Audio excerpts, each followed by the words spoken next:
안녕하세요. 오늘의 데일리 뉴스레터에 오신 것을 환영합니다. 1. 뛰어난 무기 수출국. 2. 이지스함 분석. 3. 두려움이 온 바다를 덮습니다. 한번 진실을 알아봅시다. 지난해 한국 무기는 세계에서 가장 많이 팔렸습니다. 그에 힘입어 한국은 중국마저 뛰어넘으며 세계 4대 무기 수출국이 됐습니다.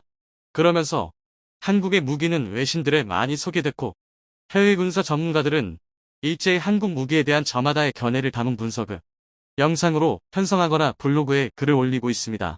그리고 대부분의 전문가들은 이 가격에 이게 말이 돼? 라는 반응을 보였습니다. 맞습니다.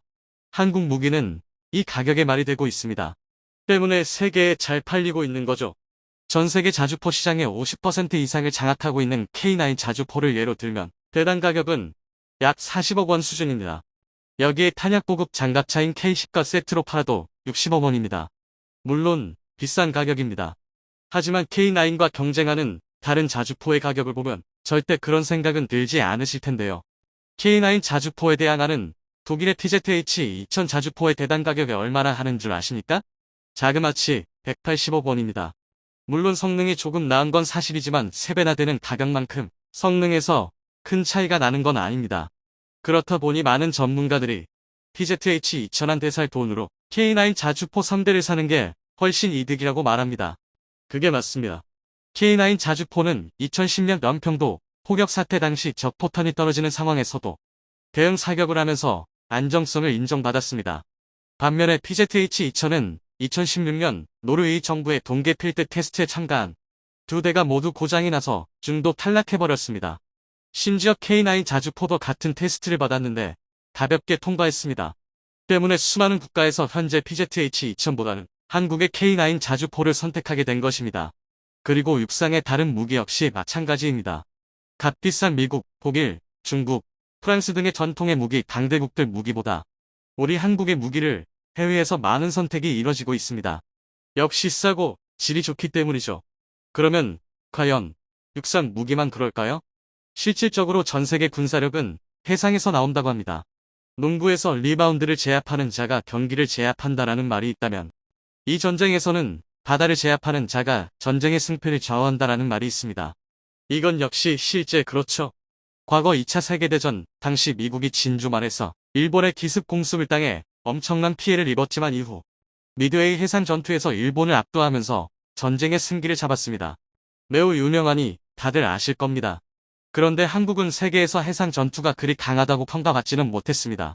우리는 우리 스스로 이순신 장군과 거북선을 자랑스러워하고 또 이순신 장군이 남긴 한산도 대첩, 명량해전, 노량해전 등의 엄청난 업적과 또 그가 남기신 단 한 번도 패배하지 않은 크고 작은 전투들을 생각해보면 한국의 해상 전투력은 굉장히 강력합니다.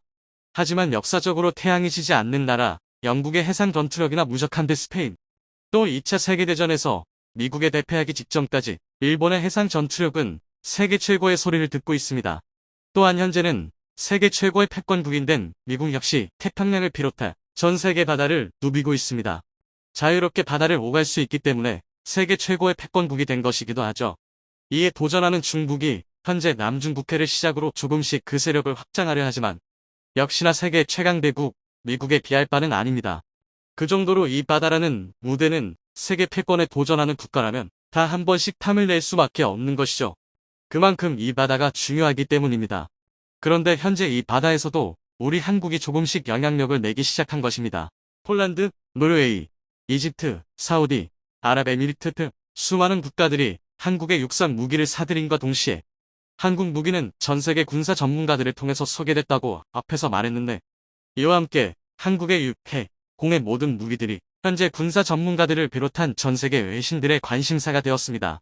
그리고 최근에는 한 영국의 유튜버가 한국의 세종대왕 함에 대한 이야기를 다뤘는데 이 내용의 외국인들이 한국의 해군력이 이 정도일 줄은 몰랐다고 말하고 있었는데 세종대왕급 구축함은 길이 165.9m에 폭 21.4m 경하 배수량이 7,600톤급의 이지스 방공체계를 도입한 우리 해군이 도입한 첫 번째 이지스 구축함입니다.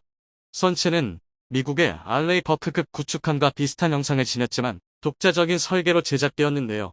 1996년부터 이지스의 방향을 둔 기초 설계에 들어갔고 1990년대부터 한국의 조선업은 많은 기술적 발전을 도모했습니다. 이에 미국 해군과 록히드 마틴은 긴가민가한 태도를 보였죠.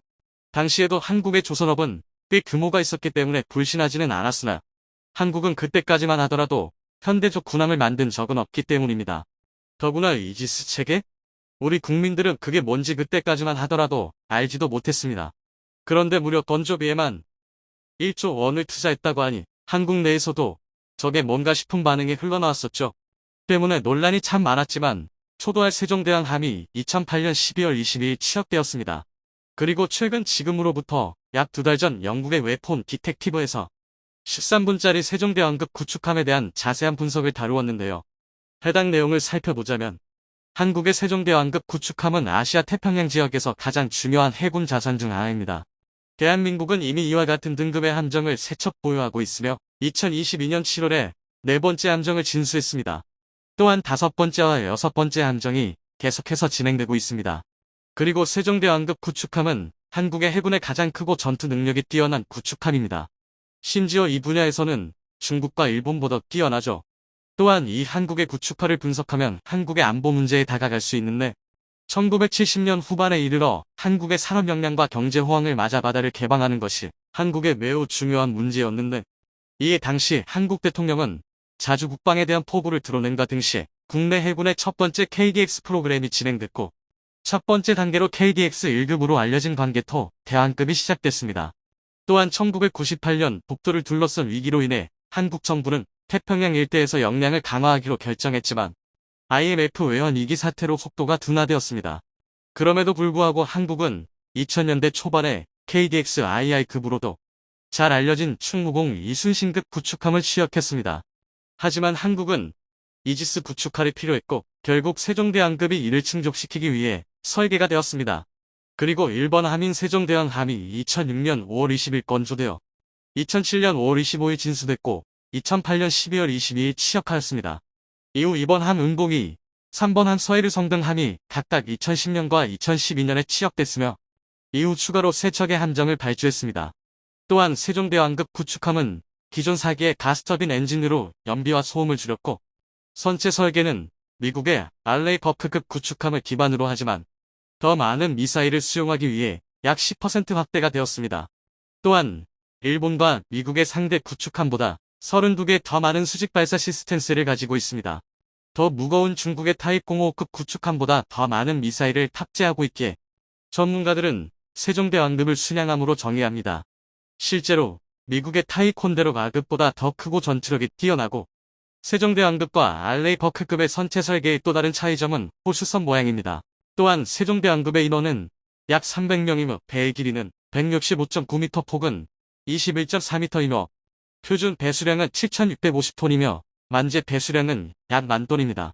또한 세종대왕급은 미사일 방어 능력 및 첨단 컴퓨터 아키텍처를 포함하는 이지스 전투 시스템 베이스라인 7페이지 1을 보유하고 있습니다. 그렇기에 이지스 시스템 덕분에 세종대왕급은 북한 전역에서 발사되는 미사일을 추적하고 감시할 수 있는데요. 실제로 2009년 구축함은 북한의 미사일을 추적함으로써 그 능력을 입증해냈습니다. 또한 한국 해군은 이지스 베이스라인 9를 함정에 탑재하는 방안을 검토하고 있는데 만약 이 계획이 실행된다면 세종대왕급은 극초음속 미사일을 요격할 수 있는 능력까지 탑재하게 되는 거죠. 더구나 세종대왕급은 홍상어 대잠전과 현무 I 지상 공격 순항 미사일을 위한 48셀 KVLS 수직발사 체계도 갖추고 있습니다. 홍상어는 사거리 19km의 어뢰 탑재 미사일도 탑재하고 있고 위협구역에 도달한 후 소나 호민 KT-45 청상어 어뢰를 투하합니다. KT-45 청상어의 항속 거리는 9km이며 시속 45노트입니다. 또한 얕은 물에서 매우 효율적이죠. 또한 세종대왕급은 3연장 어뢰발사관에 KT-45 청상어를 발사할 수 있습니다. 그리고 INS GPS 텁콤 유도 현무 I 지상 공격 순항 미사일은 사거리가 각각 500, 1000, 1500, 3000km인 ABC, B형이 있는데 500kg의 탄두를 탑재할 수 있습니다. 미사일의 속도는 마하 1.2죠. 또한 탑재된 린 116R의 근접 무기 시스템의 미사일은 수동 레이더 유도 기능과 스텔스 표적을 요격할 수 있는 적외선 유도 시스템을 갖추고 있으며 그들의 유효 사거리는 9km 이상이며 최대 속도는 마하 2 이상입니다. 이 밖에도 127mm 62구경 NK45 와드 사안포는 은밀한 폭탑을 가지고 있는데 발사 속도는 분당 40발입니다. 주포의 최대 사거리는 무려 37,000m입니다. 또한 골키퍼 근접 무기 시스템은 30mm 칠연장, 포로 수색 및 추적 레이더와 전자 광학 추적기, 레이저 거리 측정기를 하나의 포탑에 결합합니다. 이것은 30개의 표적을 동시에 추적할 수 있으며 사적 통제 컴퓨터는 우선순위에 따라서 4개의 표적과 한 번에 교전할 수 있습니다. 골키퍼의 발사 속도는 분당 4,200발이며 최대 유효 사거리는 3km입니다. 그리고 우리는 세종대 왕급에 대해 이야기를 할 때 자연스럽게 중국 구축함과 비교를 하는데 이때 군함이나 지상 기반대한 미사일 공격에 대처할 수 있을지를 함께 확인합니다. 또한 일본과도 자주 비교가 되는데요. 세종대 왕급은 일본의 본고급, 아타구급, 마야급 구축함과도 비교해야 하는데 이것이 둘 다 림팩 훈련에 참가하고 동맹 정신으로 일본 전합과의 합동 작전을 위한 훈련을 받았다는 것을 우리는 인정하고 확인해야 합니다.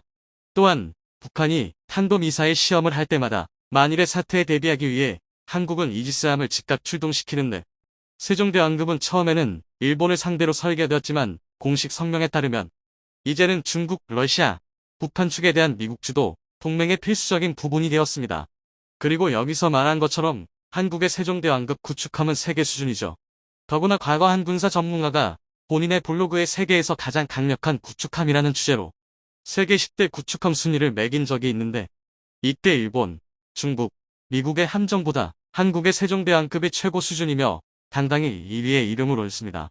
이때 일본의 아키스키 클래스가 10위, 중국의 타입 52C 르양 II 클래스가 9위, 영국의 타입 45가 8위를 차지했으며 프랑스와 이탈리아, 영국으로 구성된 범유럽 프로그램으로 시작된 호라이즌 오리존테 클래스가 7위, 인도의 콜카타 클래스가 6위를 차지했으며 호주의 호바트 클래스가 5위, 중국의 타입 52D가 4위를 차지했고 일본의 아타고 클래스가 3위를 차지했습니다.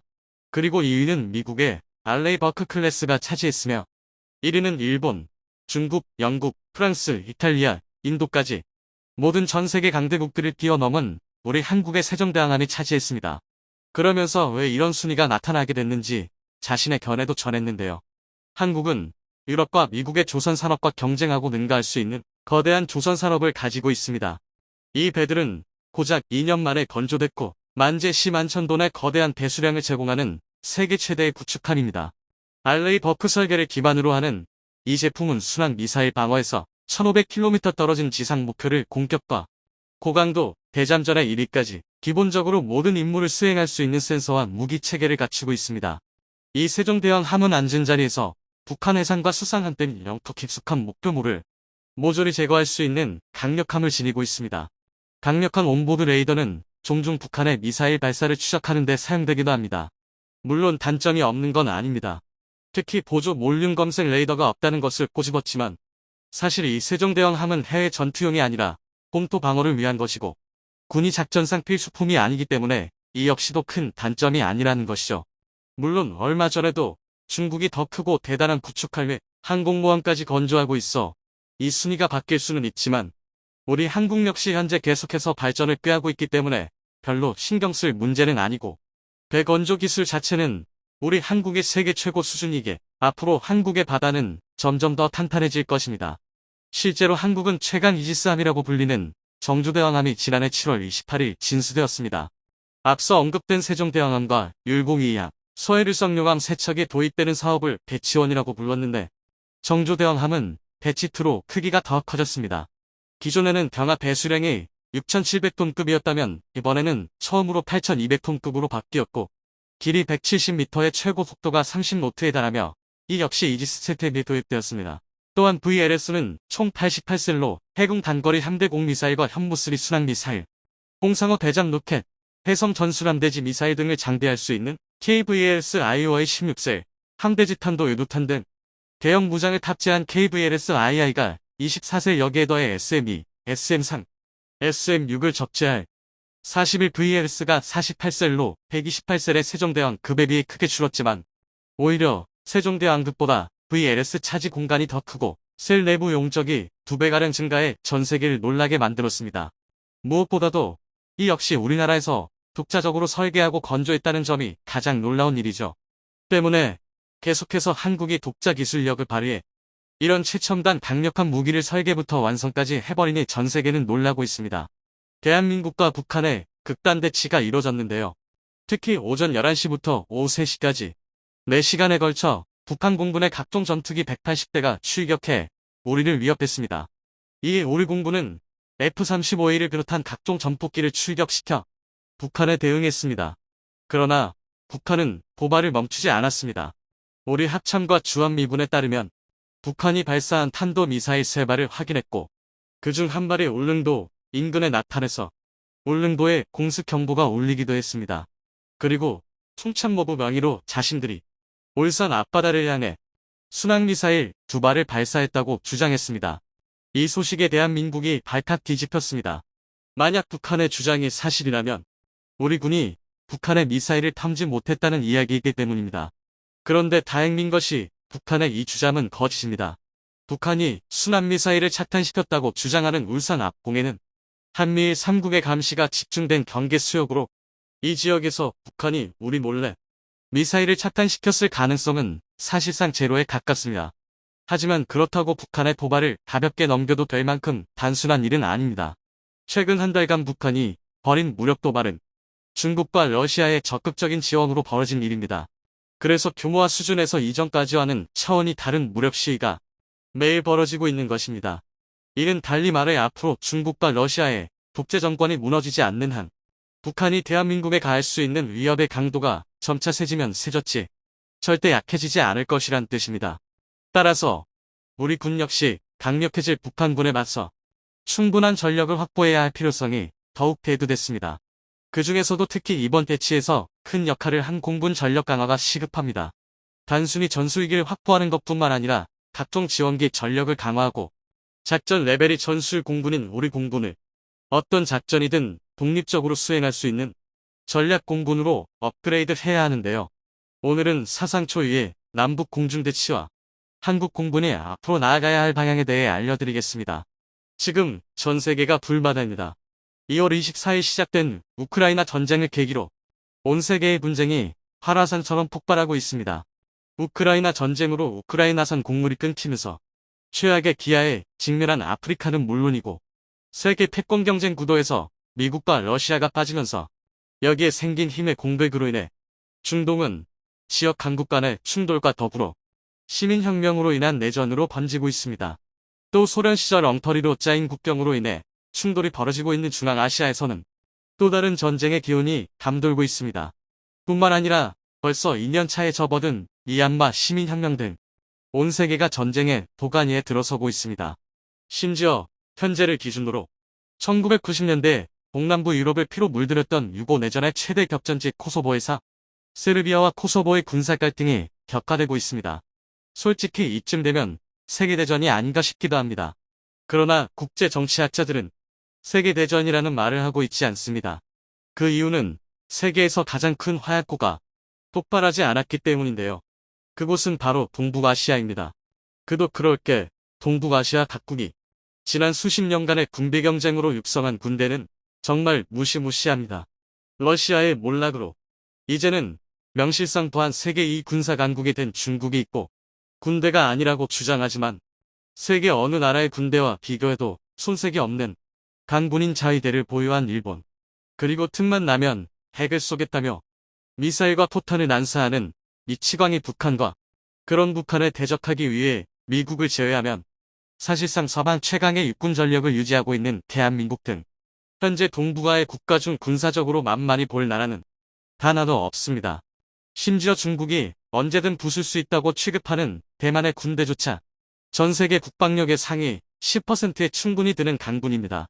그만큼 지금의 동북아에서 전쟁이 터진다면 그것이 바로 세계 3차 대전의 시발점이 될 것입니다. 이러한 상황들 때문에 세계 군사 전문가들이 만약 동북아시아에서 전쟁이 나면 그것은 세계대전이라 이름 붙일 만한 대격전이 벌어질 것이다라고 주장하는 이유입니다. 이런 이야기는 사실 우리 입장에서는 그다지 생각하고 싶지 않은 이야기입니다.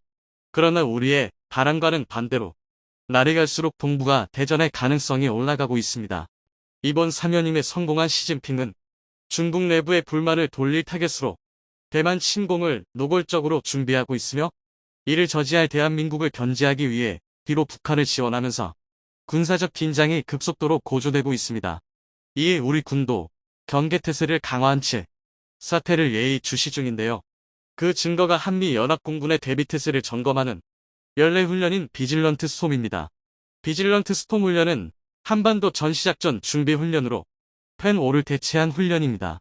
펜5는 코리안 페닌슐라 레디니스 오퍼레이션 엑서사이즈의 야어로 전시 한반도에서 싸울 작전 태세를 점검하는 훈련입니다. 한미연합군은 2015년에 이 펜5 훈련을 비질런트 에이스로 변경하며 목적성과 규모를 키웠는데요. 앞에 붙는 비질런트는 경계한다, 방심하지 않는다는 뜻이고 에이스는 에어 컴포넌트 엑서사이즈로 공군 구성군 훈련을 뜻합니다. 간단히 말해 한미연합사 산하 조직 중 전시에 한국과 미군의 공군을 통솔할 연합공군 구성군 사령부를 중심으로 전시태세를 점검한다는 건데요. 그런데 북핵 위기가 한창이던 2017년에는 전투기가 무려 230대가 동원됐습니다. 이 훈련에는 우리 군의 거의 모든 주력 항공기가 총동원됐는데요. 이 때문에 북한은 비질런트 에이스 훈련을 굉장히 무서워했습니다. 그도 그럴 게 북한 전투기 100대가 와도 우리 전투기 10대가 붙는다면 북한은 한국군의 전투기를 단 한 대도 격추시키지 못하고 순식간에 전멸할 정도로 한국과 북한의 공군력 격차는 엄청납니다. 더군다나 북한 공군은 열악한 재정과 제재로 인한 물자 부족 때문에 100대는커녕 10대를 띄울 때도 손을 벌벌 떨어야 합니다. 그러니 한미연합군이 200대가 넘는 전투기를 띄웠다는 것은 만약 한국과 미국이 폭격을 결정한다면 북한은 그대로 끝장난다는 뜻입니다. 당연히 북한의 지도자 김정은 역시 금수산 태양궁전에 전시된 할아버지와 아버지의 뒤를 따라 삼도천을 건널 수밖에 없습니다. 그래서 겉으로는 강경 발언을 쏟아내면서도 뒤로는 어떻게든 평화의 담을 성사시키기 위해 필사적이었습니다. 북한 내에서는 왕이나 다름없지만 외국에서는 가난한 소국의 독재자에 불과한 김정은이 치욕을 무릅쓰고 베트남 하노이까지 기차 여행을 떠난 이유가 바로 이 때문인데요. 그만큼 비질런트 에이스 훈련은 북한에 위협적이었습니다. 하지만 지난 2018년 비핵화를 위한 협상이 진행되고 같은 해 9월 19일 남북 군사합의가 이뤄지면서 비질런트 훈련은 전격 폐지됐습니다. 그 이유는 상호적 대행위를 중단한다는 조약이 있기 때문입니다. 북한에 대한 대대적인 폭격이 포함된 비질런트 에이스 훈련이 이 조약에 위배된 건데요. 그런데 상황이 바뀌었습니다. 올해 1월부터 북한의 도발이 극도로 과격해졌기 때문인데요. 그것도 이전과 달리 수백 대의 전투기를 심심할 때마다 띄우며 매우 적극적인 무력 시위에 나섰습니다. 북한이 사용하는 구형 동구권 전투기, 부품과 항공유를 제공할 수 있는 중국과 러시아가 각자의 이익을 위해 북한을 도운 덕분입니다. 상황이 이렇게 되자 대한민국도 기존에 고수하던 태도를 바꿀 수밖에 없게 됐습니다. 그 변화의 시작은 비질런트 에이스 훈련의 부활이었는데요. 그것이 바로 지난 10월 31일부터 11월 5일까지 진행된 비질런트 스톰 훈련입니다. 비질런트 스톰에서 스톰은 폭풍이라는 뜻도 있지만 스트러티직 오피에셔널 레디니스 모멘텀이라는 뜻도 있는데요. 간단히 말해 전략적, 작전적 준비태세가 잘 유지되고 있는지 점검한다는 말입니다. 이에 대해 전문가들은 한미연합공군이 파괴해야 할 표적이 초대형 방사포, KN-23 같은 작전적 목표와 ICBM과 발사대, 김정은이 사용할 벙커 등 전략 목표로 다변화되면서 훈련의 개념이 변화했다고 분석합니다. 그 증거로 이번 훈련에 동원된 한미연합군의 작전기는 무려 240대 달했습니다. 이는 직전 최대 규모였던 2017년에 230대를 뛰어넘는 어마어마한 규모인데요. 이 중 한국이 140대, 미국이 100대를 동원했습니다. 구체적으로 한국은 F-35A, F-15K, KF-16 등으로 구성된 140대이며 미국은 해군과 해병대에서 운용하는 수직이 착륙기 F-35B와 항모전 투단의 EA-18G 그라물러통 전폭기, 전력과 유위성차기 KC-135 그 뮤기 같은 지원항공기 100대를 동원했습니다. 여기에 더해 호주 공군이 파견한 KC-30A 1대가 훈련에 동참했습니다. 뿐만 아니라 북의 도발로 훈련이 연장되면서 전략핵 폭격기 B-1B 랜서 역시 훈련에 참가했는데요. 여기서 주목할 것은 B-1B 랜서와 호주 공군의 참가입니다. 이 전투기들이 훈련에 참가했다는 의미에는 미국이 북한 문제를 이제 단순한 한반도 지역의 군사 분쟁이 아니라 미국의 안보를 위협하는 전략 문제라 파악했다는 뜻입니다. 구체적으로 랜서의 출격은 북한이 핵을 사용했을 때 즉각 응징할 수 있다는 것을 북한에 보여주는 것이고, 호주 공군의 참여는 북한의 선제 공격 또는 중국의 개입이 한국 전쟁에서 유엔군이 참전했던 것처럼 국제 전쟁으로 발전할 수 있다는 것을 보여주기 위한 중국에 대한 압박입니다. 그리고 2022년 현재 중국과 북한은 미국의 경고를 무시하고 무력을 사용할 능력도 각오도 없습니다. 현재 북한의 상태는 남침은커녕 미사일 발사에 필요한 연료도 수급하지 못하는 실정이라 사실 미국의 눈치를 보기 급급한데요. 그러니까 당장 남북이 전면전을 할 걱정은 하실 필요가 없습니다. 그런데 이게 안양 좋은 건 또 아닙니다. 그 이유는 북한과 중국이 두려워하는 것은 미국이지 대한민국이 아니란 뜻이기 때문입니다. 이는 북한이 핵 협상에서 보이는 태도만 봐도 알 수 있는데요. 북한은 핵 협상을 할 때 항상 대한민국을 배제하고 미국과 이야기하고 싶어 합니다. 한국은 어차피 미국이 시키는 대로 하는 괴뢰 국가이니 미국과 결판을 내면 모든 게 해결된다는 태도인데요. 애석하게도 군사적으로 이는 분명한 사실입니다. 이를 잘 보여주는 사례가 바로 한국 공군입니다. 1970년대 F-4 전투기가 공군에 완전히 배치된 이후 대한민국 공군은 줄곧 북한 공군을 상대로 완벽한 우세를 전했습니다.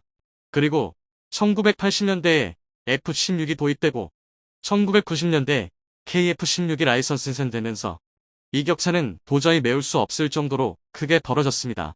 하지만 2022년 현재를 기준으로 하더라도 대한민국 공군은 독자 전력으로 북한을 제압하기 어렵습니다. 미국의 고고도 유무인 정찰기가 제공하는 각종 영상 및 신호정보, 미국의 초기 경보 통제기와 합동이 동표 적감 시기가 제공하는 실시간 정보, 전폭기를 보호하고 적의 방공망을 무력화시킬 전자전기, 그리고 각종 항공기의 작전 시간을 크게 늘려줄 공중 도by기 등 각종 지원 전력 중 상당수를 아직 미국에 의존하고 있기 때문입니다. 한마디로 미국이 시키는 작전을 수행할 수 있는 전술 공군의 역할은 수행할 수 있지만 독자적인 전략에 따라 적국과 대적할 수 있는 전략 공군의 능력은 전무한 겁니다. 그나마 지난 10년간 E-737 조기 경보통제기 4대와 KC-330 공중급 유기 4대, RQ-4 글로벌 호크 4대, 신형 백두 정찰기 4대 등 각종 지원 전력을 보강하면서 독자적인 작전 역량을 어느 정도 확보했으나 아직 부족한 것이 사실입니다. 지금 당장 미군으로부터 작전권을 받아온다 할지라도 현대전을 완벽히 수행할 전력과 이를 제대로 경험하고 이해한 장교의 수가 모자랍니다. 이 때문에 현재 우리 군에서는 전자전기 도입, 조기 경보통제기와 공중급 유기 추가 도입, 국산 중고도 무인기 무화부의 개발과 배치, 그리고 이를 통제할 링크-K를 도입 중입니다. 공군이 도입한다는 모든 무기들이 계획대로 도입된다면 우리 공군은 미 공군의 통제를 벗어나 당당히 우리의 의지대로 활동할 수 있게 되느라, 즉 진정한 의미의 전략공군, 자주공군이 될 수 있게 되는 것입니다. 우선 625 전쟁 정전 70주년입니다. 정전은 절대로 받아들일 수 있는 결론은 아니었지만 공산 세력의 무도한 침략에도 대한민국은 생존했습니다. 다만 전쟁의 참화로 세계 최빈국 수준으로 전락해버렸지만 이후 70년 만에 대한민국은 세계 12의 경제대국, 수출 6위의 무역 강국으로 성장했습니다. 이 같은 경제 성장을 이뤄낸 우리나라는 전투기 시장에 뛰어든 지 이제 20년이 지났지만 우리나라는 여전히 후발주자입니다. 선발주자들은 선행투자로 인력과 기술력을 먼저 선점해 돼 우리가 아무리 뛰어난 발전을 이뤄냈어도 전투기 시장의 성과를 내기란 결코 쉽지 않은 게 현실입니다. 하지만 그 어려움에도 대한민국은 해내고 있습니다. 단 20년 만에 전투기 해외 수출 시장에서 미국과 프랑스 수준의 전투기 플랫폼을 만드는 강대국이 되었습니다.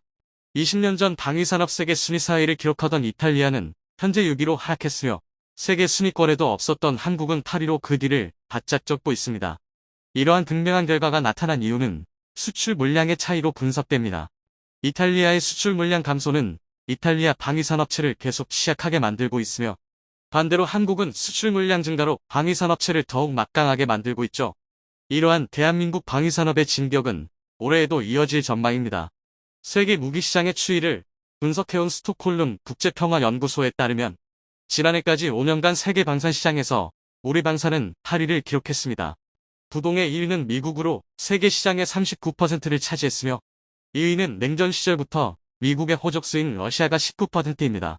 우리의 세계 방산 점유율은 2.8%이며 4위인 중국은 4.6%, 1위 이탈리아는 3.1%로 우리와 비해서 순위 차이 대비 점유율은 크게 차이 나지 않아 도전해볼 만합니다. 만약 KF-21 보라매가 시험 비행을 마치고 양산에 들어가 해외 수출까지 성공한다면 세계 방산시장 4위인 중국을 넘고 아시아 1위로 등극할 수 있겠습니다. 모두의 기대를 한몸에 받고 있는 KF-21의 생산은 자랑스러운 반면 걱정스러운 면도 있는데요. 우리 전투기가 효율적인 과정으로 적합한 성능과 가격 경쟁력의 우위를 점해야만 하기 때문입니다.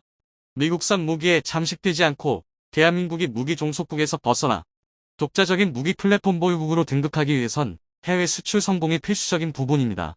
이를 위해선 꼭 넘어야 하는 산이 남아있는데 바로 전투기 엔진 분야입니다. 전투기 엔진 분야에서는 미국과 영국 등 소수의 방위산 업체가 사실상 시장을 독점하고 있기 때문에 엔진을 개발한다는 것 그 자체만으로도 쉽지 않은 도전입니다. 하지만 국산 엔진이 개발되어야 해외 수출에도 발목 잡히는 일이 없기에 현재 우리는 엔진 국산화, KF-21 전투기의 양산을 위한 도전을 끊임없이 이어나가고 있습니다. 현재 KF-21 시제기는 미국산 엔진을 장착하고 있는데요. KF-21 보라매가 39차 비행에 이어서 40차 비행을 성공적으로 완료했다는 소식이 들려왔습니다. 이번 시험 비행에서의 핵심은 애프터 버너를 작동한 초음속 비행으로 이전 시험 비행보다 한 단계 더 높은 고도와 빠른 속력을 테스트해보는 게 목표였는데요. 이는 터보팬 엔진에 애프터 버너를 작동한 뒤 안정적으로 비행에 성공했다는 것입니다. 이로써 보라매 전투기가 이전 시험 비행 시 애프터 버너를 사용하지 않아 기체 오류로 인한 문제라고 지적한 중국과 일본 언론의 헛소리를 완전히 침묵시킬 수 있게 되었습니다. 하지만 국산화된 엔진이 아니라서 엔진에서 문제가 발생할 경우 KF-21 보라매 개발에 차질이 생길 것이라는 지적에 대해서는 수긍할 수밖에는 없는데요. 아쉽게도 현재는 KF-21 보라매를 비롯해 국내에서 개발된 항공기에 장착된 엔진들은 해외에서 완제품 또는 부분 개조 형태로 도입해 일부 부품을 국내에서 생산하고 조립하는 기술 도입 생산 방식으로 획득되어 오고 있습니다. 우리는 세계적 수준의 생산 기술을 확보했음에도 불구하고 KF-21 보라매 엔진의 국산화율이 45% 수준에 그친 것은 결국 자체 개발 엔진이 없는 한계 때문입니다. 때문에 미국산 엔진을 장착한 KF-21 보라매가 엔진 국산화가 이뤄지지 않고 수출 계획을 진행하게 될 시 미국 측의 핵심 부품 수출 허가를 받아야 하는데 이에 대해 미국 지사가 허가해줄지는 알 수 없는 상태입니다. 이는 대부분의 나라가 항공 엔진 관련 기술을 국가 전략 기술로 관리해 엄격히 통제하고 있기 때문에 선진국으로부터 기술 이전 또는 기술 협력도 기대하기 힘든 게 사실입니다.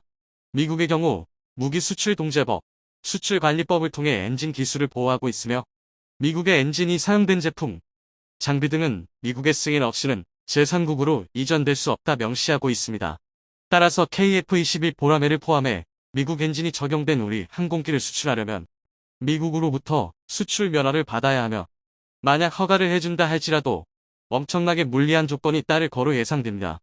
그 이유로는 미국제 전투기 구입 허가가 나지 않는 나라나 비용이 부족한 국가들은 미국산을 대신해 한국산 전투기를 선택할 것이기 때문에 이를 보고만 있지는 않을 것입니다.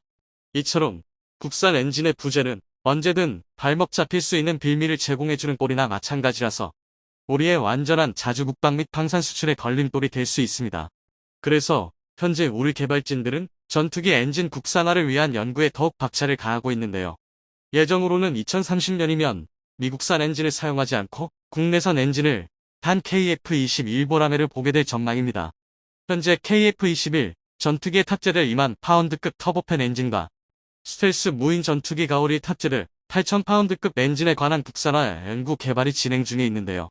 실제로 한국 엔진 개발진들은 무인 전투기에 사용할 엔진을 국산화하는 데 성공했습니다. 그렇기 때문에 현재 보라매에 탑재된 미국산 엔진이 국내산 엔진으로 바뀔 가능성이 더욱 높아졌습니다.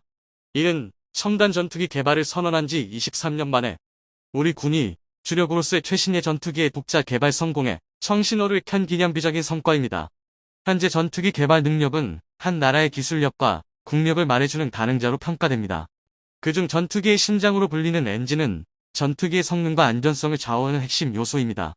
엔진은 높은 기술력과 오랜 개발 기간을 요구하기 때문에 일부 국가만이 해당 역량을 보유하고 있죠.